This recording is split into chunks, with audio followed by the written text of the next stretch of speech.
변혁은 기원에서 시작된다. 이 단락은 법화경 행자의 기원이 반드시 이루어진다고 단언하신 니치렌 대성인의 기도초를 간이한 내용입니다. 대성인 불법의 기원은 올바른 실천을 촉구하는 원동력이라고 호소하고 동시에 단지 기원만 하는 것이 아니라 실천도 함께 해야 비로소 현실의 인생을 변혁할 수 있다고 가르칩니다. 그러므로 법화경의 행자가 기원하는 기도는 울림이 소리에 응하는 것과 같고 그림자가 채를 따르는 것과 같으며 맑은 물에 달이 비치는 것과 같고 방제가 물을 끄는 것과 같으며 자석이 철을 끌어당기는 것과 같고 호박이 먼지를 취하는 것 같으며 밝은 거울이 물색을 비추는 것과 같으니라. 어서 1347쪽. 그러므로 법학의 행자가 하는 기원은 메아리가 소리에 응하듯 그림자가 몸을 따르듯 깨끗한 물에 달이 비치듯 방제, 거울의 일종의 물이 맺히듯 자석이 철을 끌어당기듯 호박에 먼지가 붙듯 맑은 거울에 사물의 빛깔이 비치듯이 반드시 이루어진다. 법학의 행자의 기원은 반드시 이루어진다고 단언하신 그러리다. 인용하신 비유가 모두 자연의 도리와 사실적인 모습이라는 점에서 니치렌 대성인의 강한 확신을 느낄 수 있다. 소리에 메아리가 울리듯 몸에 그림자가 따르듯이 법화경 행자의 기원이 있는 곳에 결과가 나오지 않을 리 없다. 기원에 응해 자기 생명의 색심이 회전하기 시작하고 또 그 회전에 호응해 의보, 자신의 생명을 둘러싼 환경 세계도 움직인다는 말씀이다. 기원은 결코 관념이 아니다. 현대인의 눈으로 보면 눈에 보이지 않는 생명의 세계는 관념의 산물에 불과하다고 생각할지도 모른다. 하지만 만약 물질적인 관점으로만 사물을 파악한다면 사람과 사람의 관계, 사람과 사물의 관계 대부분이 우연이라는 혼돈 속에 매몰되고 말이라. 불법에 투철한 영지는 그 혼돈의 깊은 곳에서 생명의 법을 찾아내고 사상을 내면에서 지탱하고 움직이게 하는 힘을 포착했다. 목숨은 실로 일념에 지나지 않으므로 부처는 일념 수위의 공덕이라고 설하셨느니라 라는 말씀처럼 순간순간 여여히 나와 자신을 내면에서 지탱하고 본원적인 방향성을 부여하는 것이야말로 우리가 가장 문제로 삼아야 한다는 것이다. 기원은 이 본원적인 세계에서 생명의 미혹과 대결할 수 있는 유일한 방법이라 해도 좋으리라.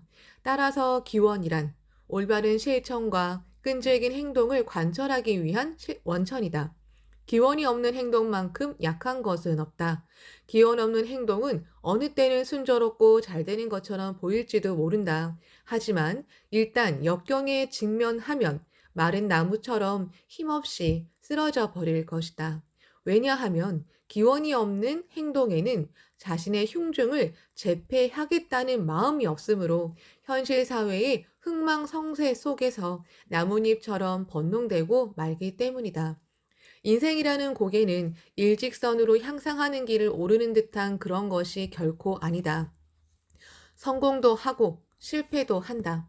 이길 때도 있고 질 때도 있다. 그러한 여러 곡선을 그리면서 한 걸음 한 걸음 성장의 발자취를 새기는 법이다. 그러한 과정에서 이겨도 게으름 피우지 않고 저도 역시 좌절하지 않는 강인한 용수철 같은 작용을 하는 것이 기원이다. 그러므로 기원하는 사람만큼 강한 사람은 없다. 강성한 기원에 담은 자신의 일념이 실력, 행력이 되어 나타나고 그 실력, 행력과 서로 호응해 불력, 법력이 작동한다. 주체는 어디까지나 인간이다. 기원은 인간의 마음의 변화를 가져온다. 눈에는 보이지 않지만 한 사람의 깊은 마음의 변화는 결코 한 사람으로 끝나지 않는다. 또 한 지역의 변혁은 결코 그 지역으로만 끝나지 않는다.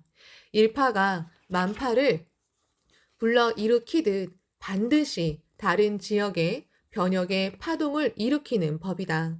나는 그러한 전전의 원점이 되는 최초의 일격은 한 사람의 마음 속에서 일어나는 변혁이라고 말씀드리고 싶다. 불법은 도리라고 말하는 깊은 뜻도 여기에 있다고 해도 좋으리라. 비유 가운데 소리와 몸, 맑은 물 등은 기원하는 모습이고 울림, 그림자, 물에 비치는 달 등은 기원이 이루어지는 자연스러운 모습을 나타낸다고도 볼 수 있다. 그러한 자연의 이법을 비유로 들었듯이 법화경 행자의 기원은 생명 세계의 필연적인 법으로서 도리로서 반드시 이루어진다. 이러한 기원은 오만함이나 만심과는 전혀 거리가 멀다고 할 수 있으리라.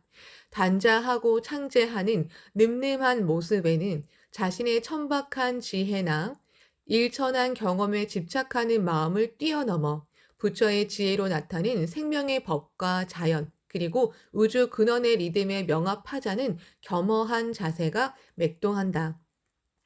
비굴해지지도 않고 모든 활동을 일념에 응축해 생명을 충전하면서 무한한 비약을 기약한다. 그것은 가장 건강하고 충만한 인간 생명의 모습이다. 어쨌든 우리는 생활과 인생의 모든 문제를 어본존에게 끝까지 기원하고 도전해 가지 않겠는가. 기원이 중요하다. 일체가 기원에서 출발한다는 점을 잊으면 안 된다고 말씀드리는 바이다. 무슨 일을 할 때 기원하는 행동을 잃고 자신의 생명을 회전시키지 않으면 아무리 좋은 말을 하고 고상한 이론을 전개해도 그것은 모두 이론, 꿈, 그리고 환상이 되고 만다. 신심이라고 해도 학회 정신이라 해도 모두 현실을 강하게 깊이 기원하는 일에서 시작된다고 해도 좋다.